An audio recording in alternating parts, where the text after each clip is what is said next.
चक्क मुक्ता बर्वे यांनी साकारलं होतं देवी कालरात्रीचं रूप। आता येतो तो नवरात्रीचा 7वा दिवस आणि या दिवशी आपण पूजा करतो ती देवी कालरात्री यांची।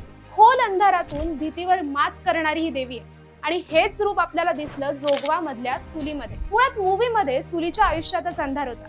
देवदासी प्रथेच्या नावाखाली तिचं आयुष्य, तिची स्वप्न हे सगळं कैद झालं। आता त्याच अंधाराला गिळणं, त्यावर उभं राहणं हीच मुळात देवी कालरात्रीची शक्ती आहे आणि हेच आपल्याला दिसलं सुलीमध्ये। जशी देवी कालरात्री भीतीला दूर करते, त्याचप्रमाणे सुलीने तिच्या मनातल्या भीतीला बाजूला सारून समाजाच्या नजरेतल्या अपमानाला डोळ्यात डोळे घालून उत्तर दिले। तिच्या डोळ्यामध्ये भीती नव्हती तर बंड होती, तिच्या शांततेमध्ये हार नव्हती तर प्रतिकार होता। आणि या सगळ्यामध्ये तिची खरी शक्ती काय माहितीये? आयुष्य उद्ध्वस्त असतानाही तिने त्यामध्ये प्रेम शोधलं। सुलीनं तायप्पाशी जुळवलेलं नातं हेच तिचं खरं वेपन होतं आणि म्हणूनच सुली ही अंधारावर मात करणारी, भीतीला टक्कर देणारी आणि प्रेमाचा उजेड पेटवणारी खरी कालरात्री।